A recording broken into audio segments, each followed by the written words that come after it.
Hello, and thank you all for joining us today for this lecture in planning series. Our speakers today are Dr. Joe Schaffers and Professor Tom Slater. Before properly introducing our guests, I will begin with a few brief logistical announcements. My name is Samantha Saona Sarabia. I'm a PhD student here at Columbia's Urban Planning Program, and I will be moderating this session. We will be recording today's lecture, so please keep this in mind if you do not wish to be recorded. After the presentation, we will have time for Q&A, and we will be coordinating this with attention to diversity and inclusion. So if you have already had a chance to ask a question, please allow others to ask their own questions before asking a second one. And to ask questions, please raise your hands and we will call on you. There will also be a couple of mics going around the room, so please wait till you get them before asking your questions. It's a big room, so we want to be sure to listen to them properly. So with that, I am delighted to introduce our speakers today. Dr. Schaffers was born in 1939 in the vibrant neighborhood of District 6, Cape Town. In 1966, under the Apartheid Group Areas Act, District 6 was proclaimed an area for white occupation only.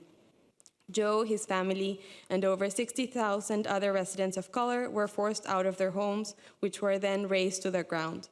Residents were scattered into cheaply built housing in different colored townships, quotes on that, miles away from District 6 and miles away from each other. A graduate of Livingstone High School in Claremont, Joe felt a calling and a duty to serve his displaced community. He worked as a health inspector for the City of Cape Town municipality for 34 years, covering every area where displaced people were forced to go, improving standards of living and helping people deal with a psychological trauma of forced eviction. He was awarded several commendations for his work and received the Chairperson's Award for Service Excellence in 1993. In 1998, Joe began working at the District 6 Museum, sharing accounts of forced evictions and their psychological, economic, and social consequences. He has educated hundreds of thousands of visitors to the museum about apartheid, human rights violations, and the dangers of racial domination and stigmatization. In 2022, he was awarded an honorary doctorate by the University of Edinburgh for his lifelong dedication to preserving the memory of District 6. Please welcome Dr. Joe Schaffers.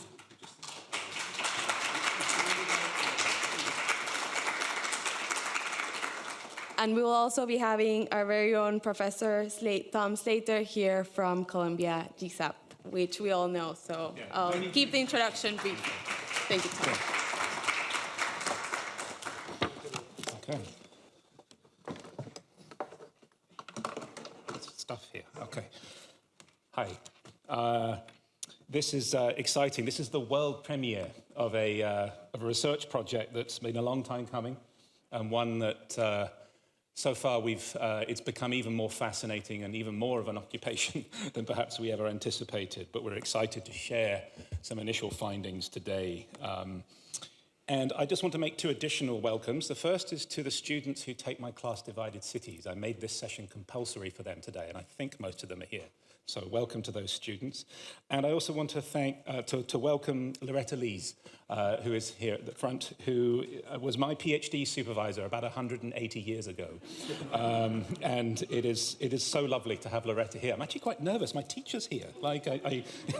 Anyway, so it's just wonderful because many of the things I think we're going to talk about today will resonate with some things that Loretta has been working on as well. So I invite Loretta to engage and share things from those experiences. I think this is my pointer. Okay. So, okay, here we go. When I was a geography undergraduate in London in the mid-1990s, I had this amazing teacher, David Smith. He'd done a lot of research in South Africa during the apartheid era, and he spoke very movingly and very beautifully about it on many occasions, and he produced wonderful essays and books. All of it basically changed my life. Now, as I said last night, when I was introducing Joe's wonderful lecture, the collaboration between Joe and I began in April 2004, almost exactly 20 years ago this week. I'd learned about apartheid in District 6 from David, and so I wanted to go to the District 6 Museum in Cape Town, where I met Joe for the first time. And Joe showed me around the district, or what's left of it. We'll learn more about this in a moment. And it was an incredibly generous thing to do, to take me out of the museum and walk me around the ruins of District 6. And like another life-changing moment, okay? So I had two people who changed my life, David Smith and Joe. And then 12 years later, April 2016, we were reunited. And that's when this picture was taken. I finally got permission to take Edinburgh geography students to Cape Town on a field course. And for 4 straight years, I had the great privilege of learning from Joe alongside my students. Now, Joe talked a lot on those 4 occasions that we had the honor of walking around District 6 with him as a group. He talked a lot about growing up in these buildings here, once a thriving municipal housing community in District 6. A few years ago, it dawned on me that there's a really important story to tell. I mean, the story of District 6 has actually been quite widely told in academia, but the story of this municipal housing community, not so. And it struck me as important because when outsiders talk about municipal housing, social housing, public housing, and so on, people who don't live in that kind of housing, they tend not to talk about community. They don't talk about respect, dignity, love, hope, many other positive, warm human sentiments. But that's what Joe talked about when he talked about growing up there. And so I think years ago, I got how to write about territorial stigma, but I'm less good at thinking about how we can use research to destigmatize territories, destigmatize lives. And we're talking in this context of lives where people were robbed of their dignity and their humanity for a long time. So I wanted to dig into the archives. I wanted to meet Joe's former neighbors to listen to what they might have to say about living in this place. I've always been motivated by this Pierre Bourdieu quote about democratizing the craft of interpretation, the need for a more thoughtful reception of ordinary lives. I love that second sentence there. It's one of my all-time favorite sentences. It is necessary, for example, to give the statements of a steel worker the thoughtful reception reserved by a certain tradition of reading for the highest forms of poetry and philosophy. So what I take from that is that we need to pay more attention to ordinary lives, the same kind of attention that we give Shakespeare, right? What people say, and we need to listen, and we need to learn. So that's what I've been up to with Joe. We dug into the archives, and I met Joe's former neighbors last year for a whole day of group interviews. And here's one of the photos of that day. And I put this quote, you can read this as I talk, but right at the end of that session, one of the participants here, I won't say who, she came up to me and she held my hand very tightly, and she would not let go of my hand and looked at me very sternly in my eyes and said that. And there's many things we can read into this. I mean, no pressure then is kind of what I felt. But also, I think my work is cut out to tell their story, to tell the story of where they lived. But I also realized I can't do that without Joe. And so the plan is for us to write this up in a book. So we're doing it together. This is a story of kinship, community, warmth, and love, as well as one of brutal oppression, displacement, pain. In many ways, that's a microcosm of Cape Town. A place of astonishing beauty, but terrible human tragedy. So the story begins here. This is a walk, it's the walk that Joe, I'm going to take you on the walk that Joe took us on for years. So we're going east up Constitution Street. You'll see on it's quite striking Art Deco housing that you see on the right-hand side there. Here's a bit more of it, okay? And you think, well, that's pretty nice, 1930s, you know, solid structures. Important point. And then you see closely, you see the name of the development, and it's called Skyways. Okay? By the way, there's Table Mountain in the background. This is very centrally located, valuable land. Hold that thought. I don't know if you can see just here. Oh, I think I know how to use the pointer now. Oh, my pointer! I didn't know how to use this last night. Okay, that says Arlanda, right? That's the name of Stockholm's airport. That one, here we go, Mirabel, right, which is an airport in Montreal, I believe, okay? So all of these buildings are named after European airports, okay? Now, Mirabel's actually in Canada, but I guess it's, you know, kind of European enough for it to be joining the bunch here of genuine European airports. This is a Google Maps photo of what this development looks like. It's quite a sizable development of housing, but this is what this place is now called, Skyways, with buildings named after European airports. My favourite, Heathrow.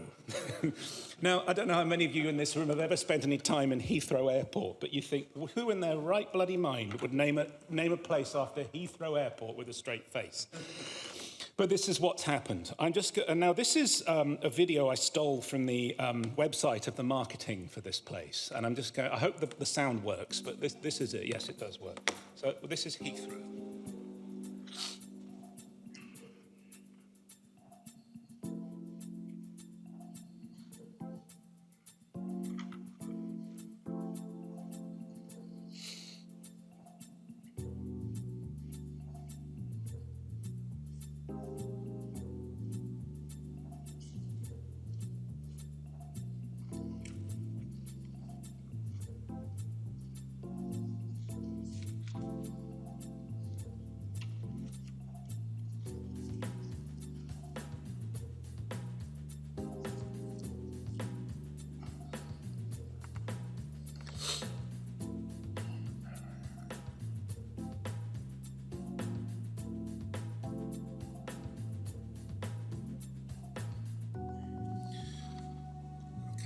So it goes on and on, you get the picture, okay? So this is just one apartment in Heathrow.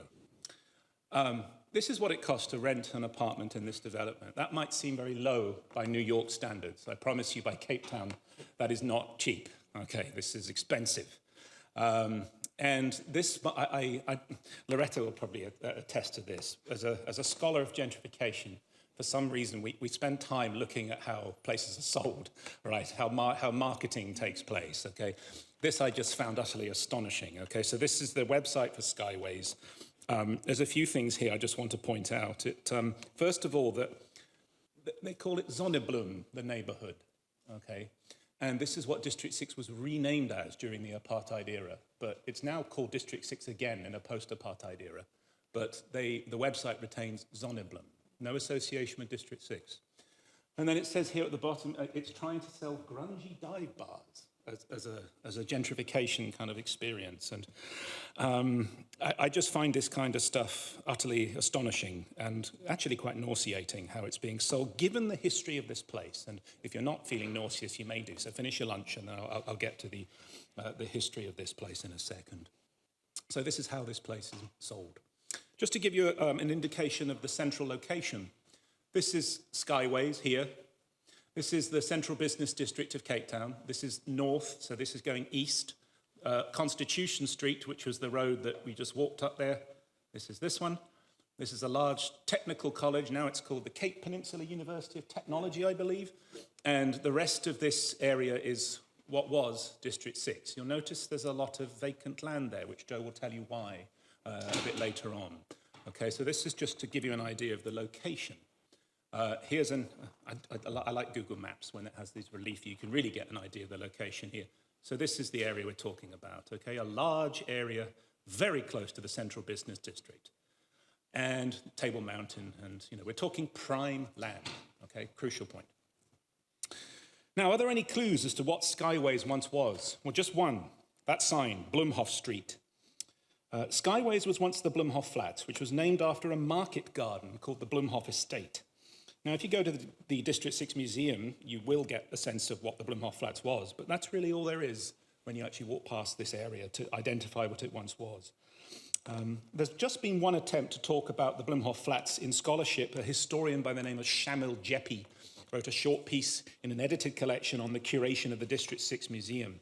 But there's a story, I mean, it was a wonderful piece, but I felt there were some things that needed fleshing out, and so that's what we're going to attempt to do today. So Cape Town's early history is murky, violent, and unsettling. Now, colonialist hyperbole has it that the city was founded in 1652 by the Dutch East India Company, which needed a refreshment station for its ships on their trade routes. But there's a historian by the name of Patrick Mellett who wrote a book called The Lie of 1652, because there were settlements there much earlier than the Dutch East India Company of the indigenous San and Khoi peoples. So there was a settlement for indigenous people's subsistence agriculture and fishing communities, well before Cape Town existed, but there were people there. The place wasn't discovered by the Dutch East India Company. The Dutch and the British basically simply stole these lands and settled on them, a familiar but depressing story of plunder, genocide, and slavery. The area in question today has always been prize land, land that has been contested for nearly 400 years. In the 18th century, it was taken from the indigenous peoples by Dutch slave owners, and they built a market garden. And they built a house for themselves. This is called Bloemhof House, and it became the centerpiece of what was a very profitable small business. Slaves and horses lived together in a wing of this artist's rendition of the house, so that's where the slaves and the horses lived. The slave owner lived there. And this is a map of what the estate looked like in 1897. So you can see the market gardening, the long entrance driveway, and this is the only photograph that exists of the Bloemhof house that I could find. So the British slave merchant Richard Payne Jones took over the estate from the Dutch, reflecting the history of who ruled Cape Town when. And slavery was abolished in Cape Town in 1834, and then a flour merchant by the name of Daniel Mills, and what a great last name for somebody associated with flour, this merchant took over, and it remained in his family for the first 3 decades of the 20th century. Now, up until the mid-19th century, the wider area of the city that contained the Bloemhof land was known as Cannaladorp, deriving from the Malay word canala, meaning to help one another. It only became District 6 after the Municipal Act of 1867, which divided the city into 6 legislative districts. Districts 1 to 5 did not retain their names. So Cape Town's urbanization saw expansion away from the castle, which is just off this map here. So this is the Castle of Good Hope up here. And so the city expanded away from that original colonial settlement. This was facilitated by the coming of railways and tramways. Wealthier residents migrated out of the centre of the city into new suburbs. So those who remained in District 6 were mostly poor, who also needed to be near the city centre and especially near to the port to find employment. At the start of the 20th century, District 6, as we learned from Joe yesterday, was a very high density, mostly lower class neighbourhood with a population drawn from all over the world, reflecting that port city history. So who lived there? Well, it's a reflection of the colonial history. So you have, in a way, I'm repeating things that Joe said last night. You had a complete cultural mix living in this one densely populated area. So you had the symbolic and the literal and symbolic centre of so-called coloured culture in Cape Town. I'll get to these categories in a moment. The coloured population, a category imposed on people of mixed heritage. But you also had thousands of Jews from what are now Latvia, Lithuania, and Estonia. Several thousand indigenous peoples from the Eastern Cape of South Africa. You had San and Khoi peoples from all over sub-Saharan Africa. You had considerable numbers of Indians, Chinese, and Australians. So a cultural mix and a religious mix, as Joe went through last night. You name a religion, and District 6 had it. District 6 became an extremely vibrant part of central Cape Town. It contributed in a very substantial way to Cape Townian and South African culture. It was the birthplace of world-renowned writers, musicians, dancers, actors, politicians, teachers, lawyers, doctors, and intellectuals. It formed its own unique cuisine even. It had a dialect of Afrikaans all of its own. It was well provided with schools, churches, synagogues, mosques, cinemas, shops, fish, meat and vegetable markets, cafes, restaurants, pubs, garages, workshops, industrial buildings, and other amenities. And it took no more than 10 minutes to walk into the centre of Cape Town. Like many working-class, centrally located neighbourhoods in port cities, District 6 had its problems. There was severe disinvestment in people's lives, absentee landlordism, overcrowding. There were gangsters, there were many problems with criminality. People did live in entrenched poverty. But District 6 had a soul. There is abundant evidence that it was a truly remarkable community. There are so many oral histories of what it was, and we have a living example. We had one last night. Perhaps most interestingly, there are no examples in the historical record of racial, religious, or cultural antagonisms between residents. One thing that flows through all the memories of former District 6s is respect for each other as people, regardless of what you looked like or what you worshipped, regardless of your culture. But for most of its existence, District 6 was perceived, portrayed, and stigmatized by people who did not live there as a degenerate slum, a place only of vice and crime, an embarrassment to the mother city of South Africa. George Bernard Shaw, in his usual fairly pompous way, said this when he arrived in 1932 in Cape Town, but he was simply reflecting the attitudes of many towards this neighbourhood. Now, regarding the specific tract of land, the Bloemhof estate, there was a part of the immediate vicinity of that market gardening area I told you about, Wells Square.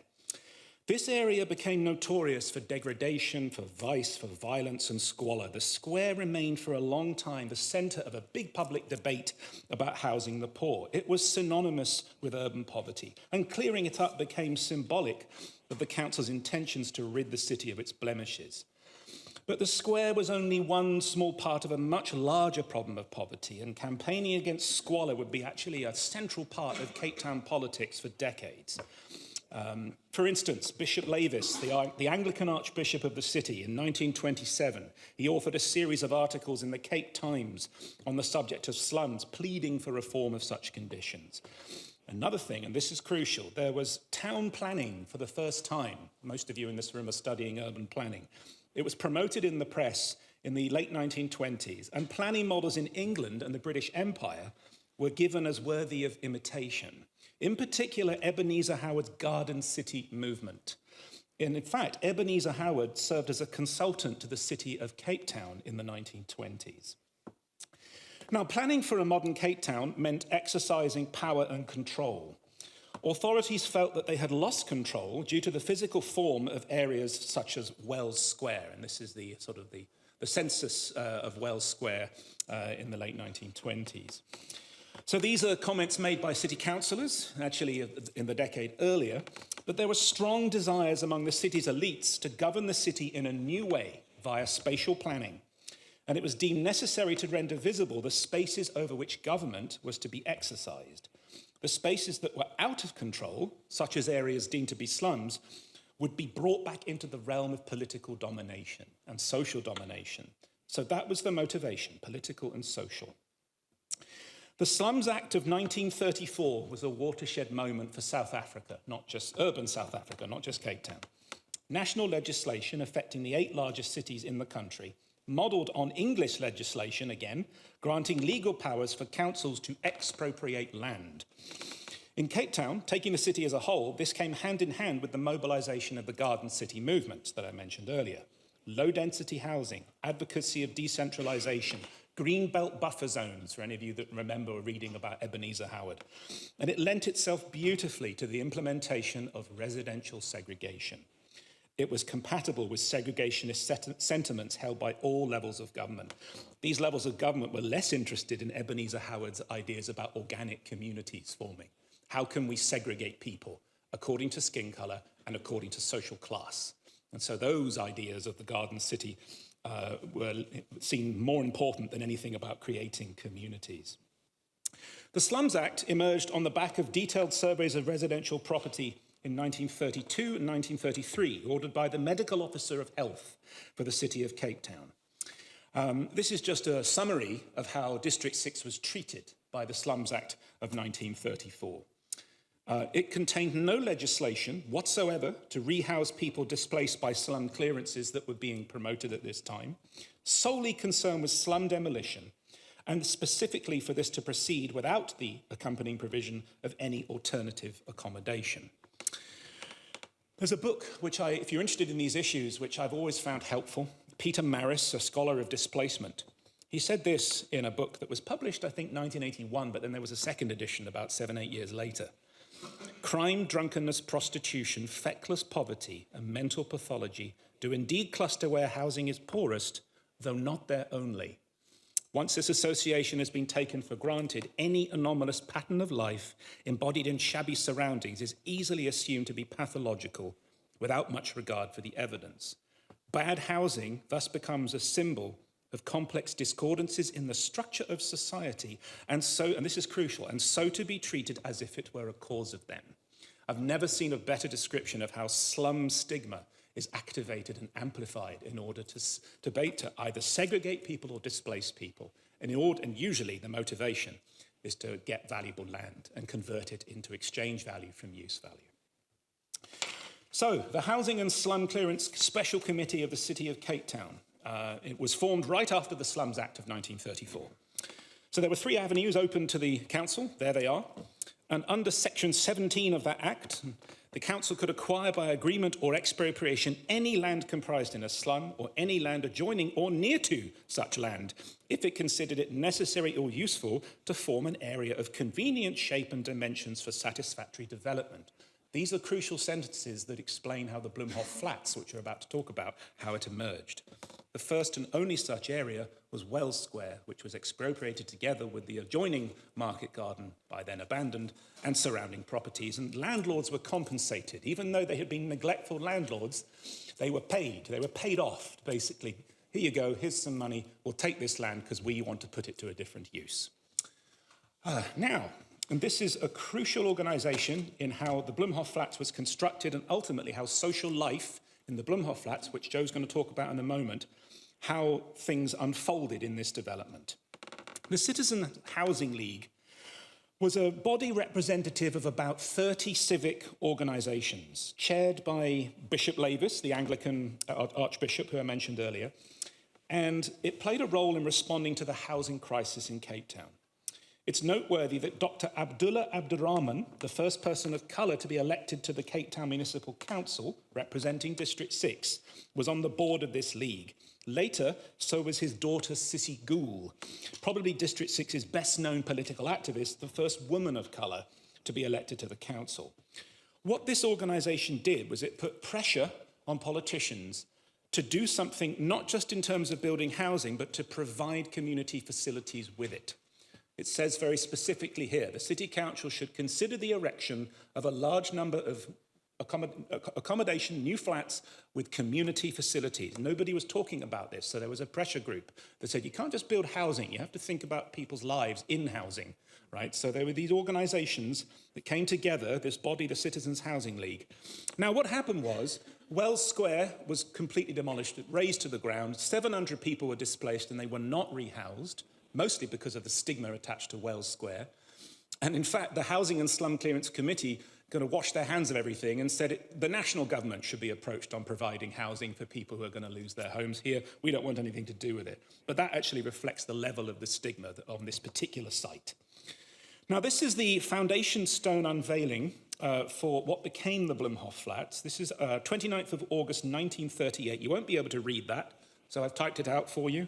So this tablet has been erected by the City Council of Cape Town and was unveiled by His Worship the Mayor on the 29th day of August to commemorate an important step in the city's slum clearance campaign and as witness of the city's determination to proceed steadfastly with the great task of completing rehousing of the poorest sections of its citizens.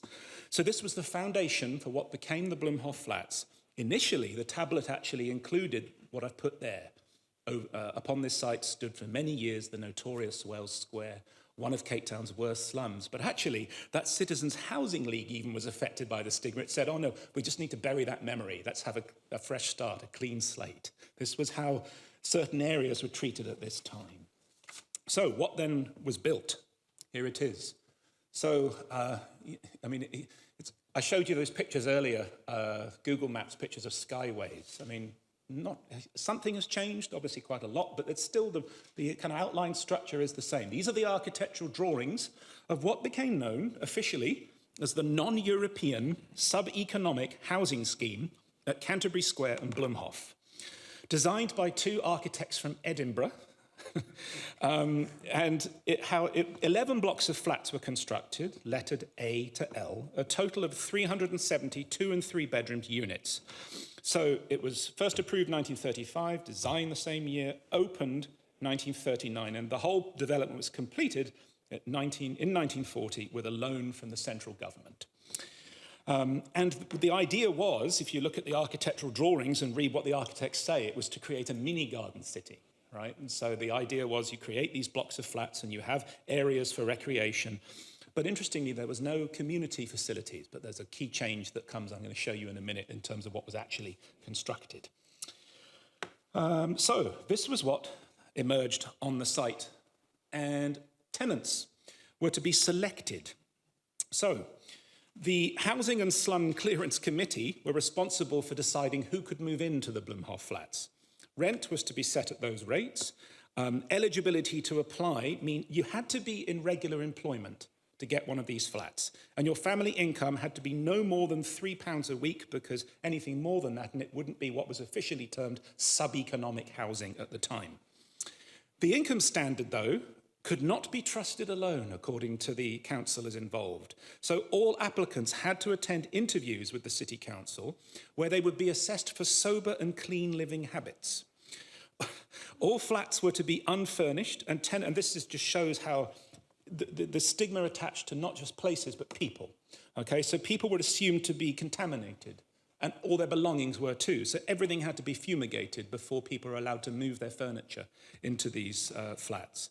And then once they were occupied, this shows the systems of surveillance and social control that were put in place. There were weekly inspections of flats that were undertaken by the municipality, and you risked eviction if you did not have a clean and tidy flat and you did not keep up. So the idea, the fear was that another Wells Square would appear in the site if they didn't do something about the behaviour of the tenants.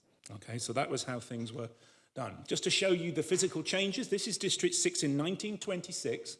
This is the Blumhof estate when it was a market garden, or by then an abandoned one. This is the Wells Square area, and there's what happened. So the Blumhof flats, and this is actually the Canterbury flats, and this whole area is actually renamed Canterbury Square. Yeah, and that is what was constructed opened in 1940, but that image from 1945. Now, one of the kind of tantalizing parts of this one piece of scholarship that's only ever been written on the Blumhof flats is where the author says the intentions of the planners and the residents diverged. Over time, the space was made into territory owned by the residents. They played by the rules of the council in paying rents and so on, but they made out of their space their own private and collective worlds. And it's so frustrating. I remember reading this thinking, well, how did they do that? And then I thought, hang on, there's your research question, Tom. And then I asked Joe if we could meet the neighbours that Joe had in the Blumhof flats. And then I spent a day in Cape Town in February where I met Joe's neighbours. And Joe was there as well. He's just behind me in the picture. And we had this extraordinary discussion basically about how people did this. What was life like in the Blumhof flats? And with that, I'm going to hand over to Joe, and he's going to tell you about life in the Blumhof flats, because he can do I've got all these interview quotations, but we have Joe here, so that saves me time reading them out.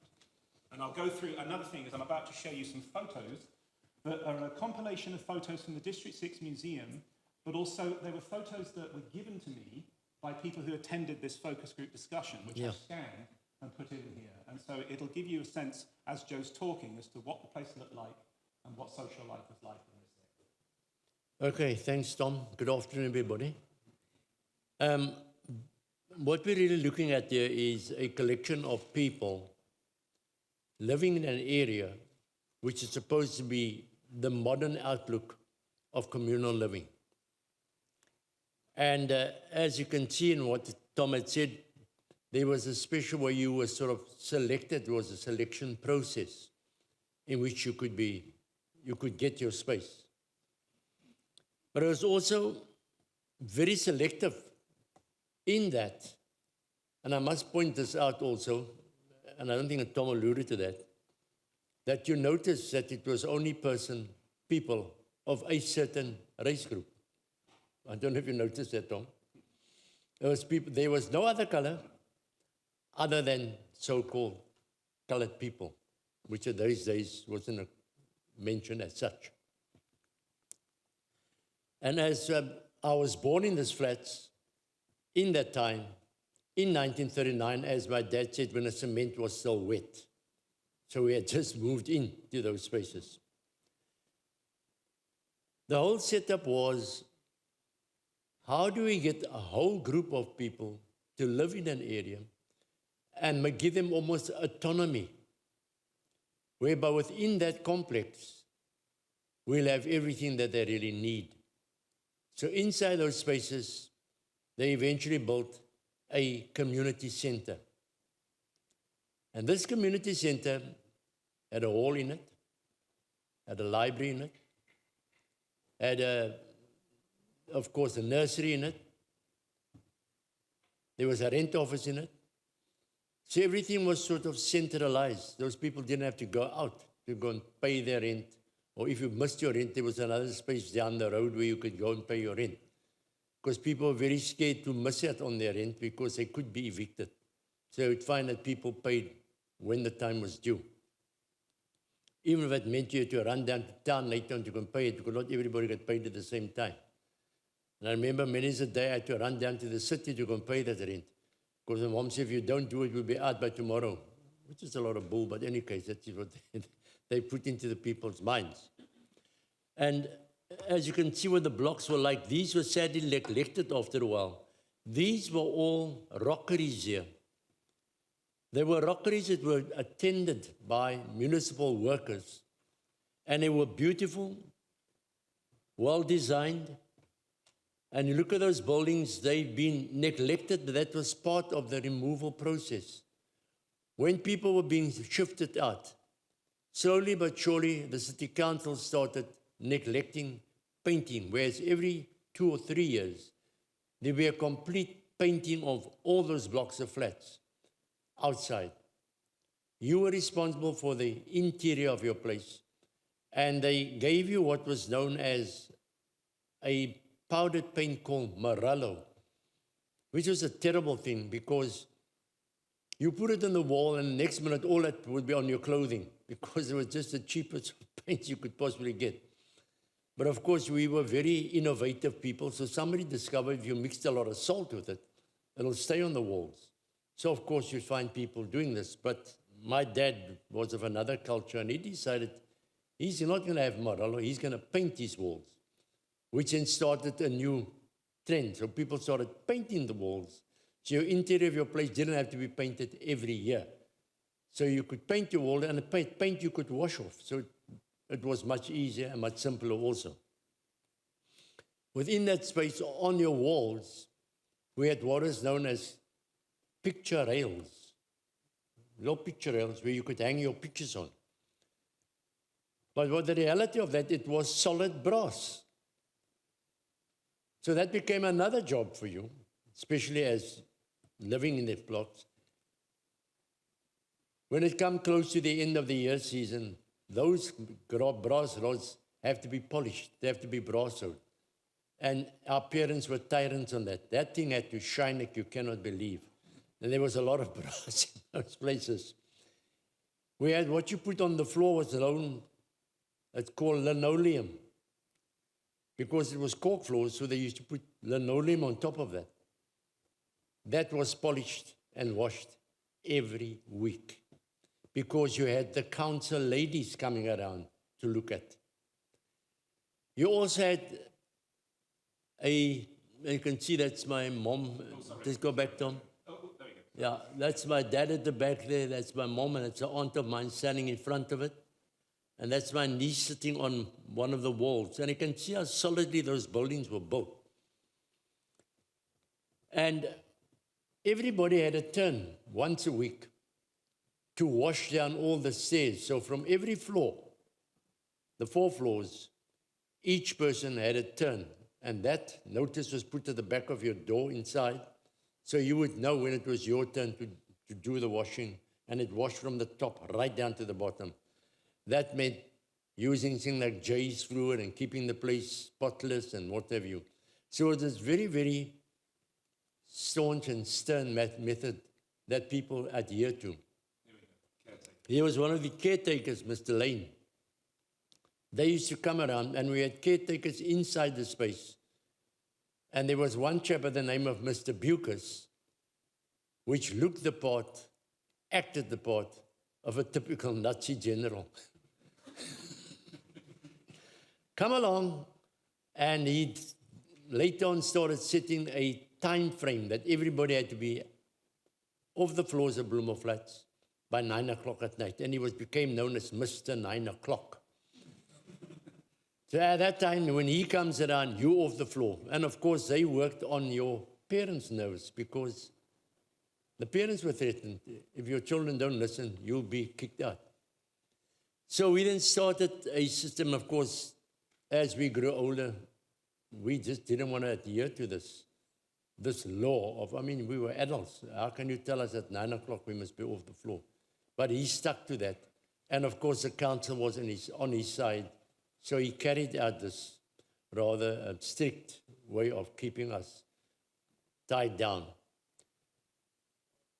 You can see the balconies, and they're quite long, and people used to do the washing down themselves and down the stairs. And downstairs we had what is known as washing lines, where people did their washing inside, and they could hang their washing downstairs and then bring it up again when it's dry. And of course, they did their washing and ironing. At the back there, you can see that is the Bloemhof Community Center. Yeah, go back there. Yeah, that's the Bloemhof Community Center. This building in front was the rent office. Upstairs, living in a beautiful compartment, was Mr. Bukers. And he was a so-called white man with his wife and his 2 dogs. But then, in hindsight, when Mr. Bukers left, you realize what he was actually trying to do. Because when he left, you started to find that the bad elements were starting to come in. And that is what he prevented. And we didn't see that. We didn't know that. But this is what he was doing, and we never saw it. But in the hall, you could see what they had, all the types of games, table tennis, badminton. That was run by well, I did the table tennis, my brother Johnny did the badminton. Ballet was run by various people that belonged to the E. Owen group. That was a very, very large group, a very cultural group in the city of Cape Town. And the nursery was run by Mrs. Feeder and Sister Berry. They did the nursery school. Gymnastics was run by Mr. Schaffers, Mr. Flores, Mr. Johannes. And then there was 1 or 2 of those guys that came out of gymnastics that actually landed up in Sweden.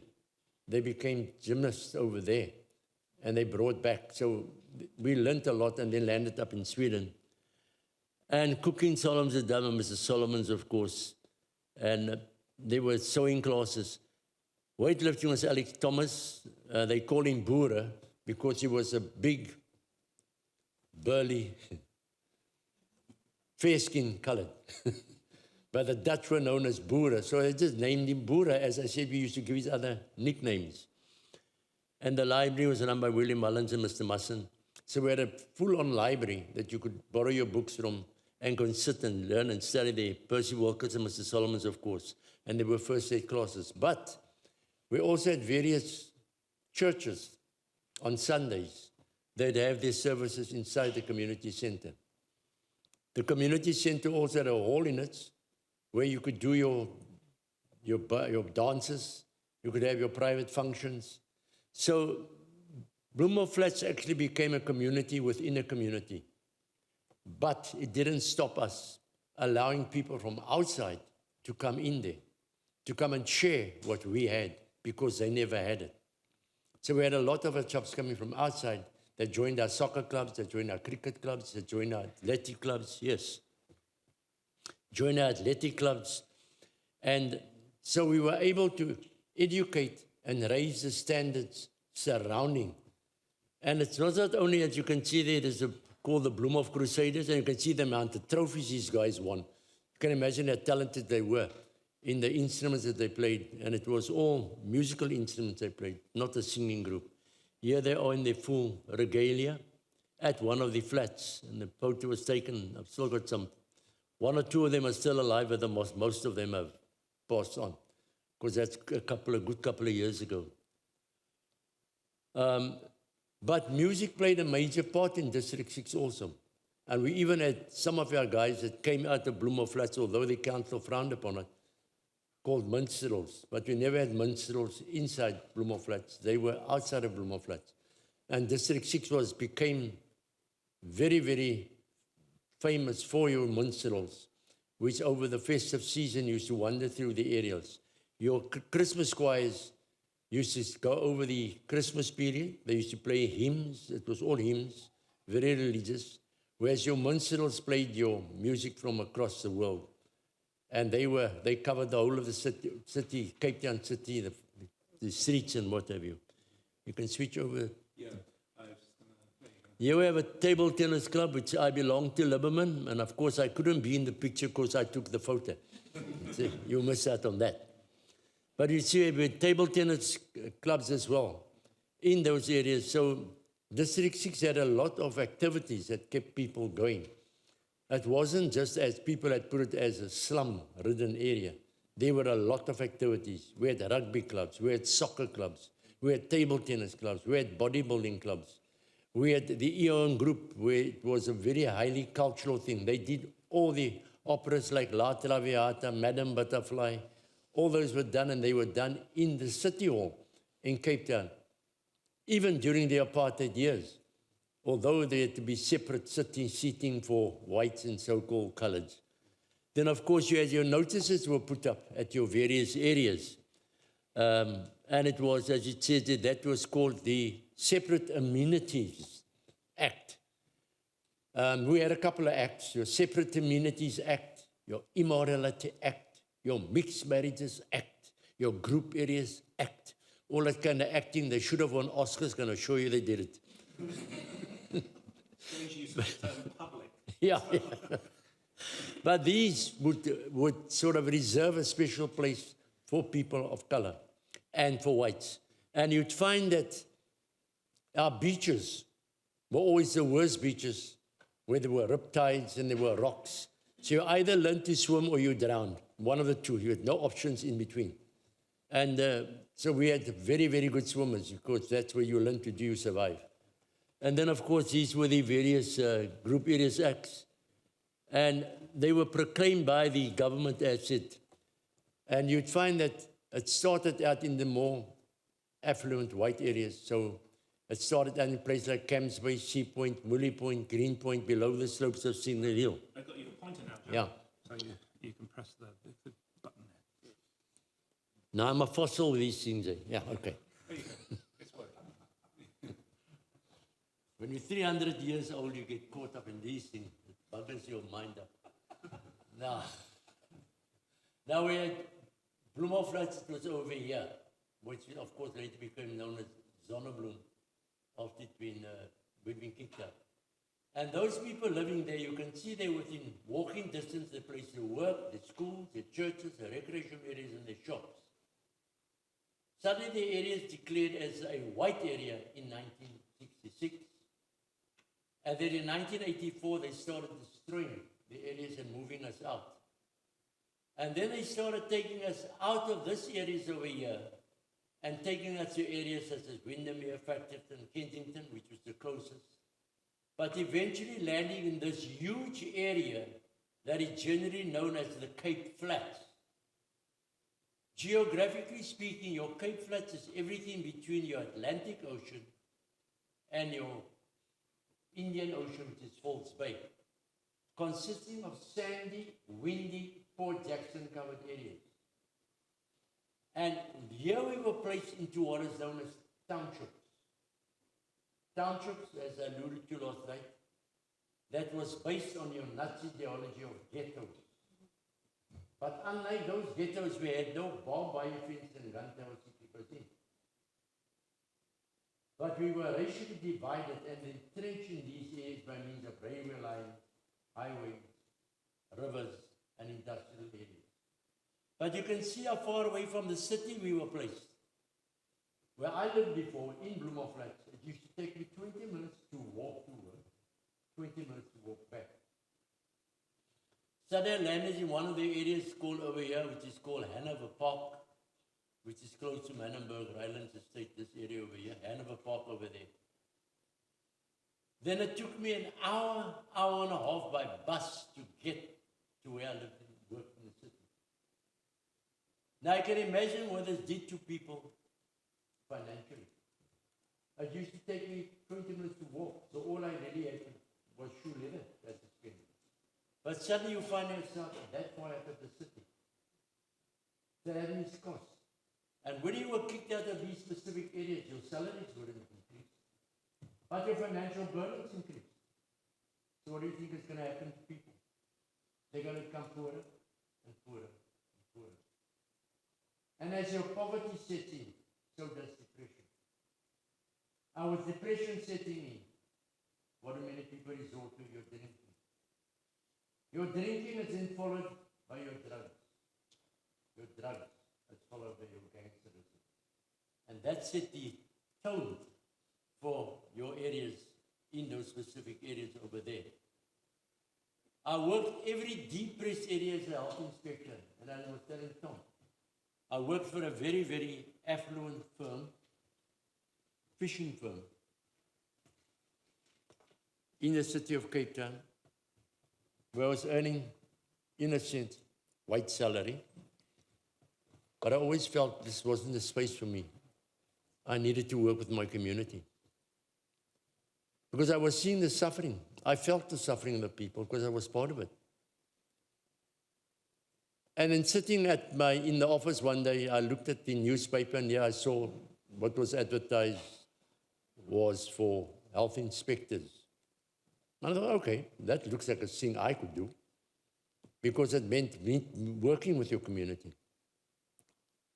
And then my boss came past and said, well, Joe, what are you doing? So I said, I'm just looking at this. And he says, okay, go for it. Why don't you go for it? Because it also includes being you're a hygiene officer as well, and we are fishing concern. Become the health inspector, and we'll see where we could place you. So 2 years later, qualifying, he said, right, good show, you're done. Where can we place you? Now, it would have been a feather in the cap of the firm also. I'd been the first so-called person of color working in this huge concern in the food industry. And I said, no, thank you for everything, but I'm resigning. He says, what? What have you been smoking? So I said, no, I am serious. I feel that I can do more amongst my community out there. But he says, Joe, you're going to earn about a third of what you're earning now. That's just not about a salary. That's what I can do. I see the suffering each and every day. And I just felt the need to go and work there. I then left that space. And as I walked out of the door, he says, Joe, that door is always open for you if ever you want to come back again. But I went to go and work amongst the community, and for 34 years, I worked each and every depressed area. And I know exactly what those people went through because I went through with them. So, Tom, yeah. Flats. Okay. So this was the 1966 declaration of District 6 as a white area. And these are some of the photographs of District 6 being demolished.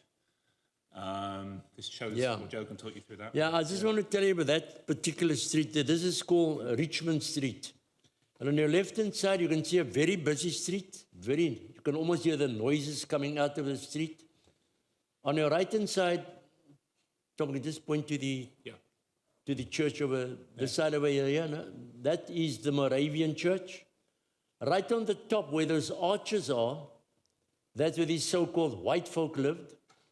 And on your left-hand side are the homes that people of color lived, single-story, double-story structures. And you can see it's a very busy street. You can almost hear the noises coming out of the street. Now, that is Richmond Street in 1961. On your right-hand side, that is Richmond Street in 1984. Only your church is left on your right-hand side, and right at the top, where the so-called white folk live. Everywhere else, total desolation, isolation, and silence as we're kicked out of those areas. Showed these photos last night. This shows 1953, 1968. You can see the clearances in the beginning. 1977, District 6, 1983. Just go back to 1977. You see the Blumhof Flats is still largely intact. 1983, you see there's 2 blocks that are gone. And we'll just show you some photos in a minute of that. Yeah. But what happened, and Joe's going to tell you now, about the disinvestment that took place that was part of this process of evicting people to the Cape Flats. So I've got photos of it. You see now, if you look at those flats and they're neglected, they've been allowed to go that way. And this is actually taken from where I used to live, the balcony. That quad at the bottom used to be the washing lines. We also played our cricket and stuff like that. And you can see it's quite a high building. So just to give you some idea of what activities we caught on. So we used to play cricket downstairs. Now we play with tennis balls, and we hit the tennis balls on the roof, which is 4 stories up. Now, that means your game is interrupted. So now we have to get that balls out of that gutter up there again. So the tall guy like me has to go up and walk along the wall on the top, feeling your hands in the gutter to get those balls out so the game can continue again. And you can see how close the windows are to where you are playing. That just shows our spirit of community. Now, you are playing cricket and you pull the ball, you hit a window, it breaks. The family in that house, the mother, of course, is going off the deep end because the window is broken. But no, no problem. Within 10, 15 minutes, we'll be there to put in a new window because we had a couple of guys working for a plate glass factory. So we always had windows to replace those. So the game could just go on. But you look at this block, which is block C, that is where I used to live, and you can see how high those blocks were. And they consist of 3 and 2 bedrooms. But if you look at the views, that's Table Mountain behind you. And your views from this side would be right over the city, over the docks, over the bay, and over the mountains. So you can understand the value of these properties. And then you can see this building right at the top. That's where my late wife used to live. And I lived 2 blocks away, so the courtship was very cheap because I didn't have to take any tram, buses or trains or taxis. So this is the last days of the... And these are people being moved out. And you can see how the place is being neglected. They're allowed to go to ruin. And you can still see people saying they're almost waving their last goodbyes. That rubble at the back is the other Bloemhoflats I lived in, and that was left out of it. We do have a short film here. Yeah, you can put the it last days of the Bloemhof flats and people moving their furniture, going through the process of eviction. So I'll just... You can put it on.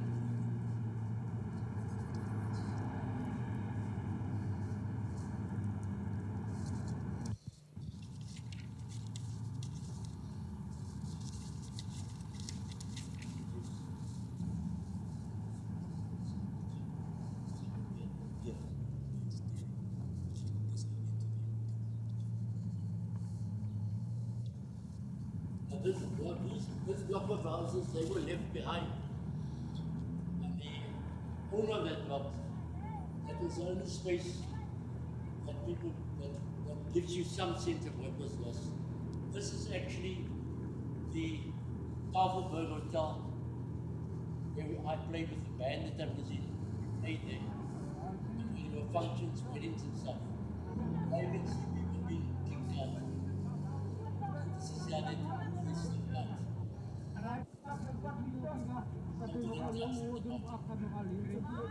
That is before being shifted out from these areas onto the campgrounds. Everything that they had here had to go with them. I mean, the whole thing is that the people are feeling, you see, frustrated because why must the people move? The whole thing is me, them, they are all humanity. So why must human be moved like pigs? It's not a crowd. You can move sheep, whatever you see. So people are very unhappy about moving this We time. are unhappy. Is there anything you can do? I mean, the whole thing is we can't do nothing because the government is against us. There is no such thing as we can do anything against us because the whole thing, if we do something, then we are the criminals.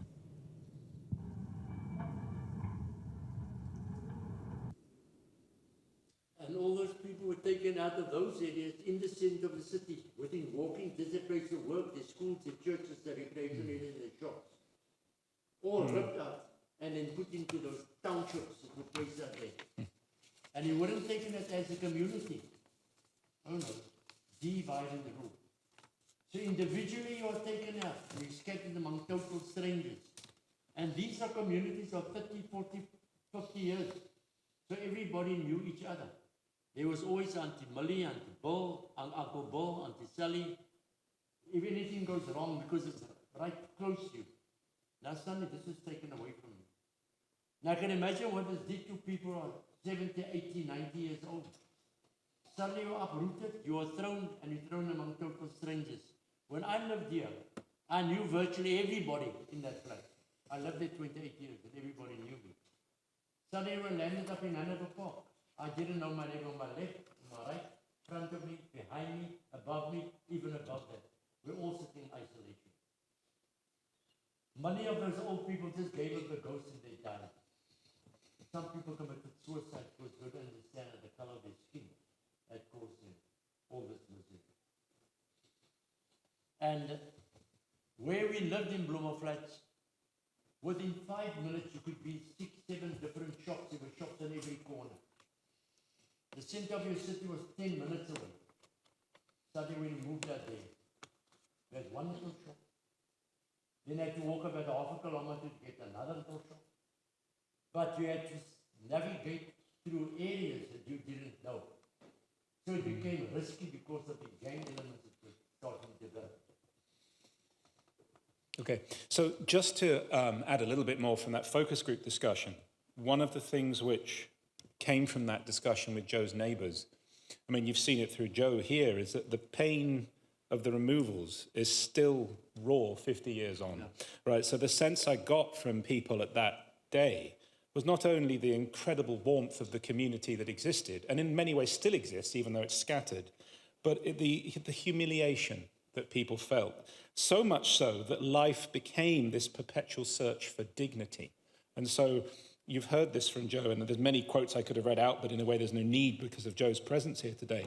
But then what was interesting is that Joe and I, during the same time, we actually visited one of these areas together. Yeah. How do you pronounce it again? Nooit gedacht? Nooit gedacht. Okay, I'm not even going to attempt that. But anyway, nooit gedacht. And so what was interesting here is that we made, it was actually a friend of Joe's called Charles Abrahams, who's now become a very successful lawyer. And he has retained a presence in this community. And through that, we were able to walk around this community, but only in the presence of these women, which was for our safety. Because if men had showed us around the neighborhood, it would have led to issues in terms of gang tensions. And these are the kinds of things that Joe had to deal with every day as a health inspector. But when I was walking around here with Joe, there were a few I had many emotions walking around this area as Joe was explaining to me, the work that he was doing, and the women who we walked with were telling me about their everyday lives. And the thing, not only was there this sort of sense of fear that dominates everything, but there was the whole place, even in the middle of the day, on a weekend, was dead. There was just nobody around. And I asked one of the women who we were walking with, why is that? And the answer was, it's just too dangerous for children to play outside. And so those kinds of things obviously were never existed in the Bloemhof flats. And as one of the kind of afterlives, I suppose, of this process of removal and eviction. What I'm going to do now is just tell you a bit about what happened to the Bloemhof flats to lead us back to where I began, right? How did they become skyways? Well, Joe, this is the demolition of Joe's home. This is where 2 of the blocks were demolished, Joe's and another one, Block C and Block J. And these are the photos of these processes taking place in the 1980s. So can you see how solid those structures were? It took about 5 to 6 weeks to destroy one of those. And what was it destroyed for? Because the developer needed parking space for white people's cars. Can you believe it? They throw out 32 families out of each one of those blocks, and 64 families. And I normally just get the goat from the people I sent. Now this is supposedly the intelligent species. If he had put in 32 families in those and charged R1 million for each one, you would have got 32 million rand for each block at 64 million rand. But no, he destroys it, takes it right to the ground, then builds little garages so they can park their cars. How much can you charge for a garage per month? Then I ask the question now, where is the so-called intelligence of this so-called white man? Could have had 34 and 32 million rand in his pocket straight away. How long do you think it's going to take to get 32 million by charging for 500 or 1,000 rand per month for a flat, for a garage? But it's a case of we can do this because we can. That's what it's happening. I'll talk you through the formal processes. So group areas evictions were under the auspices of the Orwellian-sounding Central Government Community Development Board. It took ownership of the land from the council, Once the families had been evicted, it sold the land off to a developer, and the developer then sectionalized the development. And what does that mean? Well, with a sectional title, the developer buys a piece of land and builds or renovates apartments on it, and at that point it's still the landowner. But then the development is sectionalized and passed to individual buyers who form what's called a body corporate, which assumes communal responsibility for the land and buildings, but private individuals own different apartments. So the formal application for Bloemhof Flats to be sectionalized went in on the 17th of May 1984. The sectional plan for Skyways was then registered just a week later. The body corporate was established in January 1985. And then the first white residents moved into Skyways later that year. And these were police officers and their families who were given first refusal on apartments in the redevelopment. And today, I looked into who lives in Skyways today, and as much as I could find, it's a mix of homeowners, tenants, student rentals, and Airbnb investors. And so going back to these documents, one of the things that I just want to share just to somebody who, I tend not to do too much archival research, but one of the things I found, and I'd be interested to know if anyone's found this, who's done this kind of research, these documents, they didn't sort of seem like pieces of paper to me, but rather sort of instruments of devastation, right? They're instruments which were profoundly chilling to get your hands on and to read, the clinical, cold language. I mean, just as an example here, on the right-hand side there, an owner shall not use his section or permit his section to be used for any purpose which is injurious to the reputation of the building. And then I was thinking, well, this is a place that calls itself Heathrow. And so you find all these ironies, but also a lot of it, if you think of the pain, if you think of the displacement and the dispossession, these sorts, I mean, I'd love to know if anyone can point me to sort of literature which deals with how these documents don't just seem like pieces of paper. There's something much more profound going on when you look at these kinds of things. So just to give you an indication of what District 6 looks like now, so this is 1996. You can see the parking garages that Joe was mentioning there. The swimming pool was put in. This is the technical college that was built on that vacant land. There's a lot of empty land. This is 2011. And you can see some housing appearing here. And again, this is 2024. Joe, do you want us to talk through just this restitution housing that's been put in? Yes. What actually happened is, then of course there was the restitution process and people would apply for restitution. But the big problem was that a lot of those people that restitution, a lot of them had passed on in any case. Because you look at the time frame, a lot of the old folks, some of them were fortunate to come back. But coming back to some of those spaces, it also created another dimension, and especially in families. If the parents have died off, okay, the kids still have the right, but who gets the place? Who does it go to? Then have fights within the family as to who the ownership of the property should be. So in many cases, what do they then do? They then sell that property, and they divide the money among. But the monies they get, they can't buy another house because the apartheid system had fallen away. The word apartheid has fallen away. But there's a new word for apartheid, and it's called gentrification. You can live where you want to, if you can afford to. And in this city, if you haven't got that kind of money, you're going to be stuck where you are. You can make improvements where you are in your house, but you're not getting out of those areas. And that's a sad state of affairs. And even here where people move into these areas, some of those places were so badly constructed, as I always say, you shut the front door and the back door falls off. Because the way they were, it was the corruption and underhand dealings that happened in these kinds of things. And it's very, very sad that those people hoping to come back have to come back to that kind of. Finally, right, so this is where it's unusual, but you're probably thinking, why hasn't Slater talked about theory yet? Certainly if you're one of my students, you're thinking, okay, so you're thinking you were going to have an escape from theory. But I just want to talk about some of the analytical lessons, okay? What we know from scholarship and what we might consider right, and what this maybe teaches us. So actually analytical and political lessons. So territorial stigma, which has been a huge literature that's very vibrant and we've written about a lot. One of the things which Loïc Vacantes, one of the main people who writes in that register, says is that the stigma of place becomes so powerful it develops a life of its own independently of other forms of stigma. Well, that's not the case with respect to what happened in District 6. The stigma of place and race work together, right, in order to lead to these issues of as a repeated slum clearance, or at least places designated as slums that were then cleared. The other thing is that the importance of naming, the importance of symbolic power, as it's being called, right? So Wells Square was then changed to Canterbury Square, and then the Bloemhof Flats was there, and then that was changed to Skyways. District 6 became Zonneblum, the Afrikaans for sunflower, and then was changed back again. These things, it's not just sort of acts of naming a place, they actually develop material consequences, right? So the symbolic systems don't just reflect realities, but actually produce them. Thirdly, trauma is, so when I was interviewing people, like I said, in this focus group, which Joe took part in, with I think it was 14 people who attended, the trauma was as visceral now as I think it was 50 years ago. And also, people who came to that day, they brought their children and some brought their grandchildren.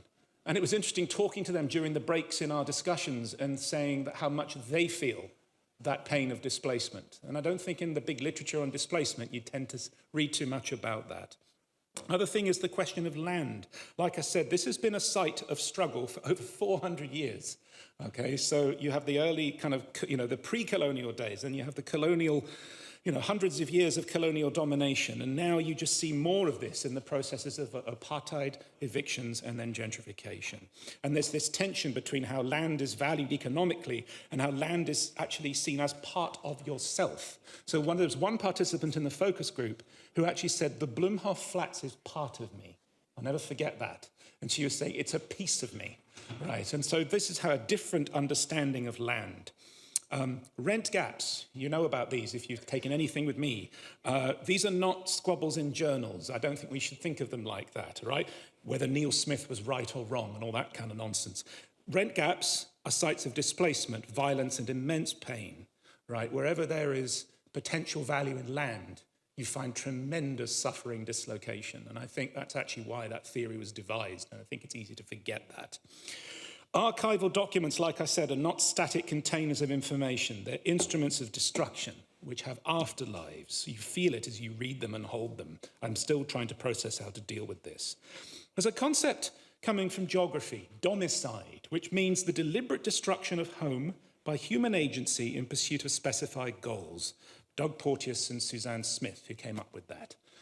But one of the things that I thought about when I was doing those interviews and all the time I've spent with Joe learning about the Bloemhof Flats is actually reflected in something that a former student of mine wrote. Yongpeng Zhang was a PhD student who worked with me on forced evictions in Shanghai, China. And he says this, so domicide can last for a lifetime because victims retell and relive the narratives of uprooting. Those narratives become an integral part of who they are. Therefore, it's better to understand domicide effects as constantly unfolding and incomplete. They do not cease at the moment of uprooting. And I think it's absolutely crucial, and I'm very proud of this student of mine who came up with, he didn't come up with domicide, but I think he was reminding us that displacement is not something that just stops once you're relocated. It lives with you forever for most people. Okay, very few people end up in a better situation. Finally, there's lots to go through, and that's just my last slide. In fact, I'll skip the first few things, but what I do want to say here is that actually the point beginning with community there. Community ties have remained strong almost 50 years after eviction. Far from being an indication that a particular place is not needed for a community, which you could easily read it as, the opposite is true. Bloemhof Flats nurtured a community so strong that bonds to the land remain deeply embodied despite that expulsion and scattering that took place.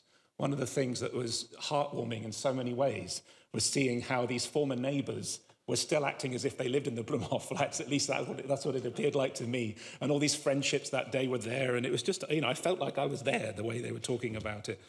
The other thing, I know Joe's been accused of this by people who visit the museum and maybe don't get what it's all about. I've been accused of it as somebody who writes about displacement. I know Loretta's been accused of it as somebody who writes about displacement.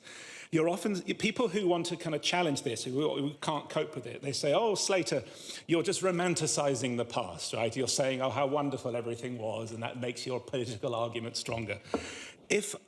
I think some of the ladies especially, who I met as part of the Blumhof Flats, if I was to say to them, you're romanticizing your past, I think I know what they would have said to me. All right, so these kinds of things, I think, is when sometimes academic debate reaches a limit, okay, and that's, I think, really important. The other thing is having memories, and this is, I'd like to hear Joe's views on this as well, but I think having memories heard and opinions respected is actually part of the process of restoring dignity, finding dignity, when your whole life has been a search for dignity after that humiliation of being evicted. One of the people who took part in the focus group wrote on the ethics form that they all had to sign, right underneath their signature, just wrote, and don't know why they wrote it, but just wrote, we are all here in fellowship. And that's certainly the spirit, I think, with which that day proceeded. And I could probably read out a few more quotations as part of the discussion. But finally, Joe and I want to dedicate this to Joe's late wife, because she was a Blumhof Flats resident who took part in that day. So we thank you for listening, and we're looking forward to your questions.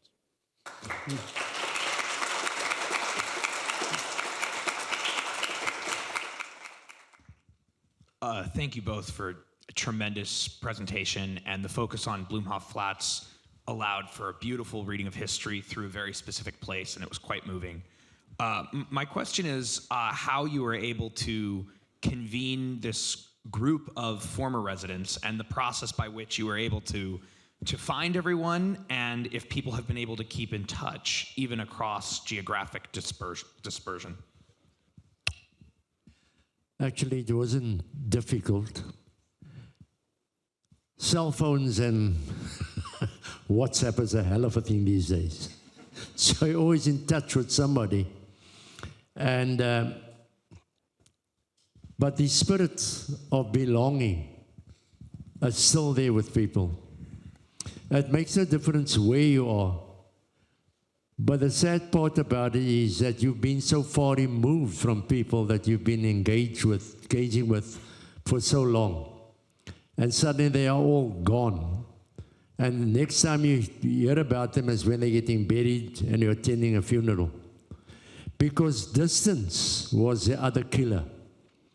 The expense in having to get from A to B.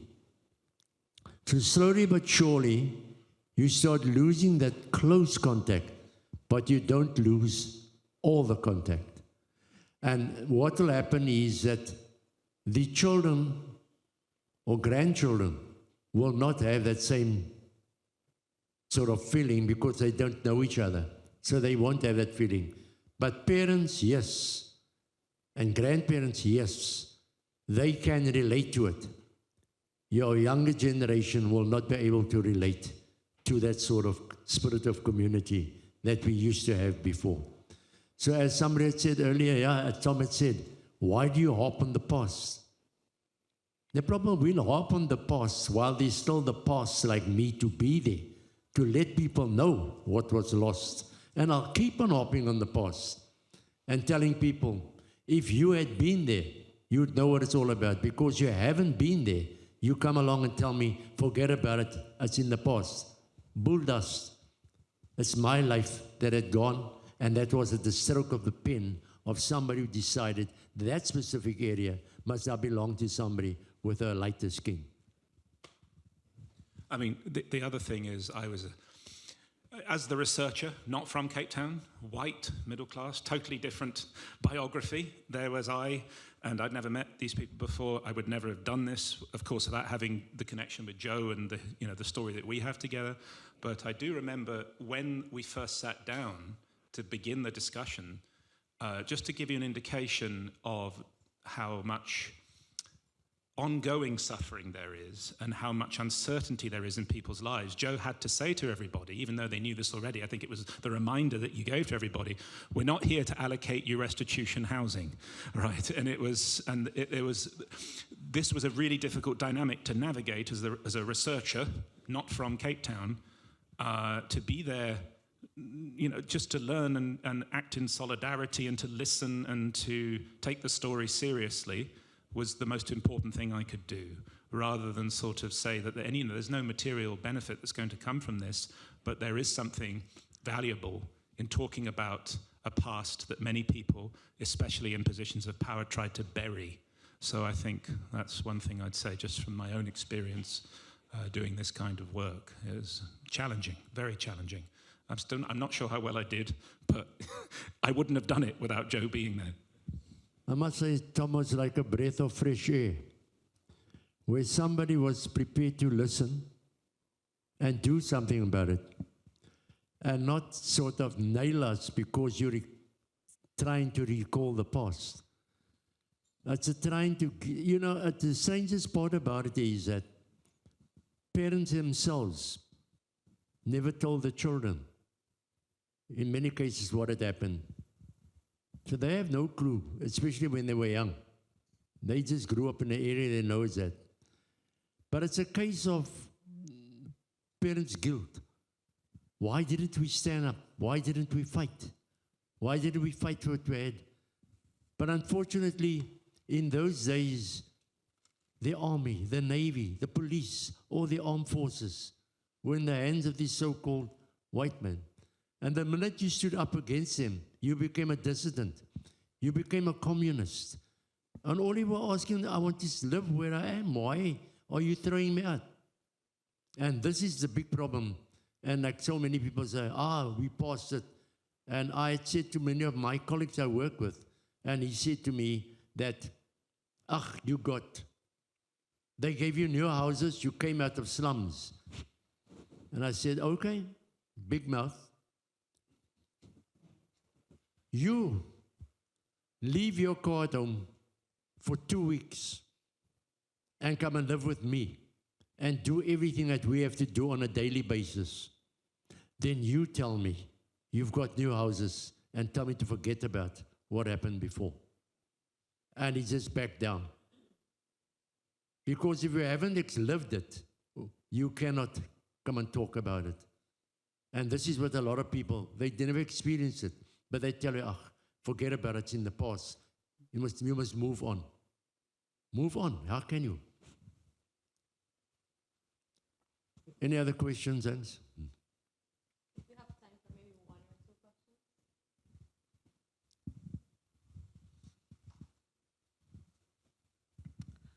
questions.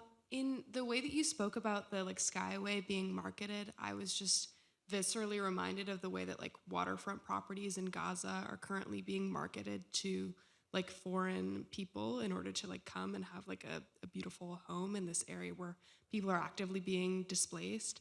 I was just wondering how you both think that the effects of a similar, displacement, humiliation, as you call it, how we will see those effects in Palestinian communities moving forward.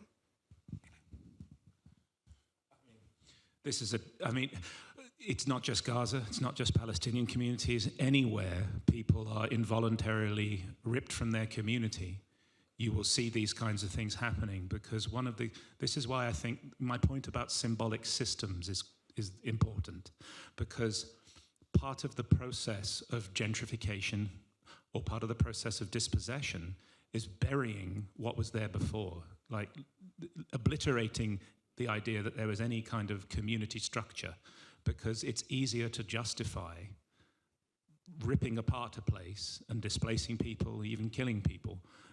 And that people died after they left District 6, right? It's important to know that, people, they didn't just lose their homes, but many people just gave up and died.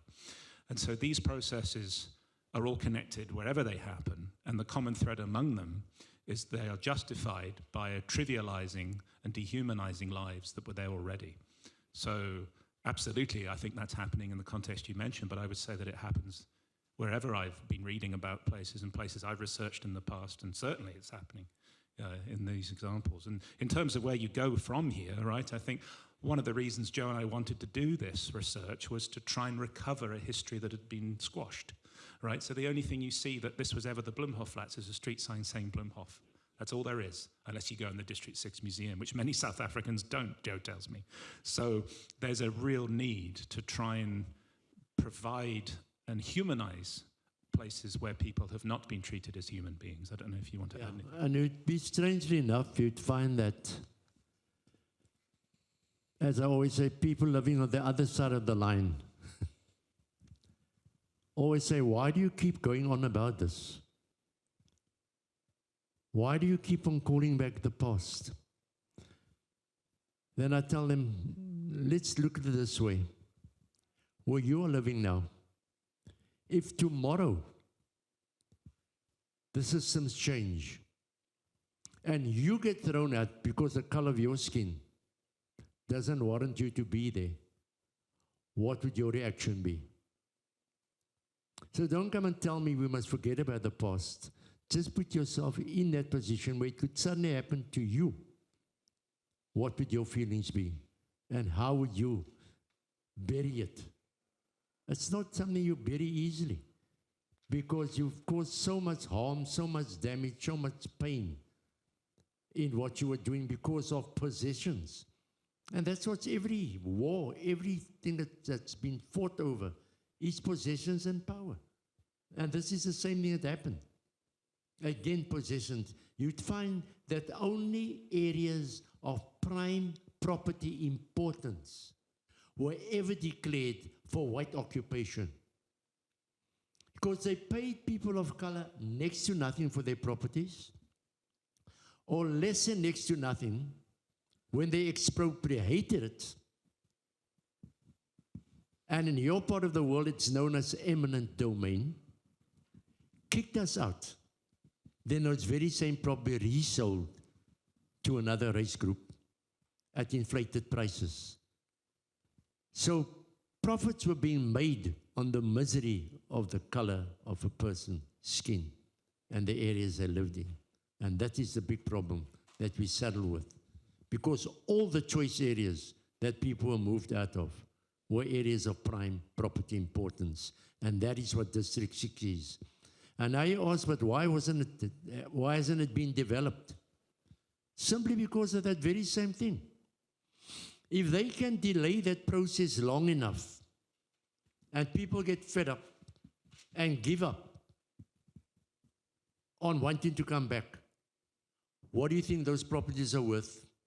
It's going to be worth billions to whoever's still left behind to sell again.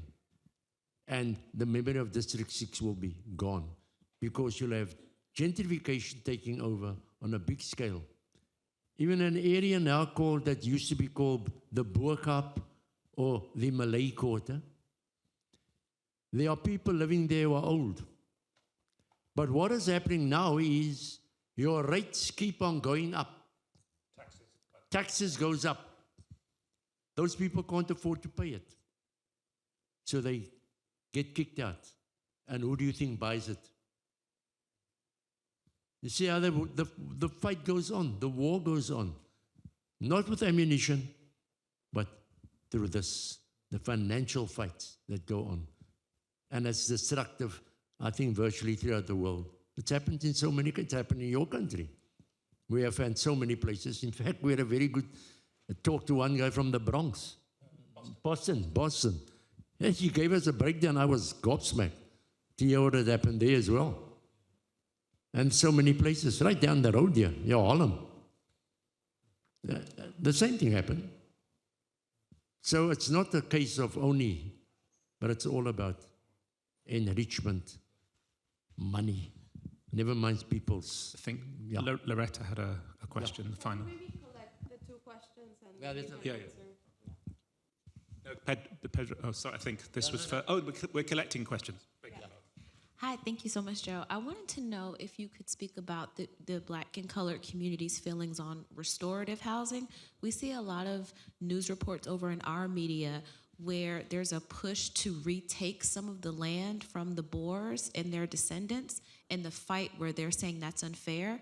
And I was wondering what restorative housing would look like for you. Well, there's a thing called the restitution process, which you can go through. But that has also been fraught with a lot of corruption underhand dealings. And that is a sad story of our lives at the moment. Because our so-called democracy, quite frankly, in my eyes, has turned into one big democracy, because money is still being made by our supposed to be people who fought for the freedom of this country. And the very people who supposed to be getting the back is not getting back because of the monies that's being paid for those properties. So they're not going to come into those areas again. So that is the sad state of affairs at the moment, and that is our fight. I think you, Loretta, wanted to, yeah. Thank you. That was absolutely wonderful. The best thing I've listened to in a long, long time. I have a question. So I've been working for a couple of years on this notion of survivability, so people kind of surviving through this kind of trauma. And one thing I'm quite interested in is how people find alternative homes. So you said people were kind of displaced to, you know, kind of further out. How did they find new homes? What were the kind of mechanics around that? Well, in most of the cases, the municipality, as I said, built those townships. I'll show a few photos as you talk. Yeah. Actually, so you can pick. The townships that were built for these people. Now, the townships were built on a very, very cheap scale. These pictures here. This is the type of home you got. So, Some of those- everybody got a replacement home. All over the show, all the displaced people that were placed, they were placed in things like this. Okay. And some of these homes were so small, you couldn't even change your mind in it, never mind change your furniture and the damn things. Because when I moved into one of those flats, my bedroom suite couldn't fit into the place. I had to cut off the size of my bed.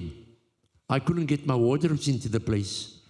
I could get one wardrobe in, the other had to go and stand in a shed because they couldn't get into that.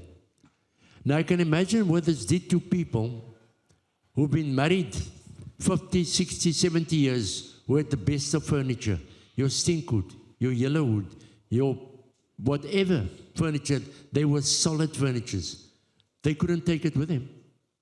Can imagine that traumatic experience of having to leave everything behind because you couldn't take it with you, or else sell it to a second-hand dealer who could give you anything that he wanted to because you couldn't have, otherwise you had to stay. And I've seen where people's furniture was standing outside because they couldn't take it with them. So it just disappeared. That is the reality of what people had to go through. That is what the apartheid system did to the unfortunate people who were moved out into those areas. Just the other thing which, for those of you who were not in Joe's lecture yesterday, one of the things we didn't have time to go into is that the map that we showed you of the pattern of segregation by 1979, if you were to put a map on top of that of patterns of segregation in 2024, there'd be very, very little difference, right, if any. There's certainly been some of the southern suburbs, the formerly white areas, have become more mixed. But the poorest areas of Cape Town, where there are so many problems on so many levels, are still deeply racially divided and segregated. And so this is one of the struggles, is to try and, for Joe anyway, as much as Joe's been telling me about what he's been doing, the difficulty is getting South Africans to understand that history as well, right?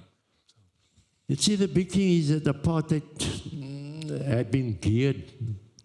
It's been so well, it was so well formed that it's going to take generations to get the mindsets of people changed. Because while you are still living in those specific areas, as it says, democracy means you can live where you want to if you can afford to. But even if you can go into an area and you are not of the same color, you are still not going to be accepted easily. Although they say it's gone. But up here, it was so well brainwashed that it's very, very difficult. And I always say it's coming through our young generation. They are learning the differences. But while you have those lines of democracy, who lives here, who lives there, it's not going to work. And although they've taken it out of the statute books, but in the minds, it's still there. And that is our big problem. And that will go generations maybe. But if your people can't move up where they are and you're stuck into gang-ridden areas, who's going to be buying in an area that you don't know if you open your front door, bullets going to come through that front door? That is what we settle with at the moment, because COVID didn't help either. And of course, your job reservations and all those things that go with our problems that we had. If you take an area called out in the, what is the name of that area out in the West Coast? Atlantis. Now, Atlantis, I just called it the lost city because that is what it became. They promised they're going to have industries. They promised there was going to be a railway line. They promised the people, and the people went there. And what did they come to? Absolutely nothing. They are stuck out there, and they have to still travel in. Can you imagine 50, 60 k's a day traveling in and out to come to work? Can you imagine the expense? And this is the sad state of affairs. And there's no railway line that's gone through there. You cannot have industry if you don't have railway lines. It can't be. You can't be using the roads because the roads is being used by everybody. So this is the problem. The other problem that we settle with. There's such a lot of promises been made that has never been fulfilled. So we'll be stuck with this for the next couple of years until somebody wakes up and smells the roses and say, this is what we should be doing. So on behalf of GSAPP and urban planning in particular, I would like to thank you again, Dr. Schaffers and Professor Slater, for this insightful presentation. We will appreciate you taking the time to share your work with us. Thank you.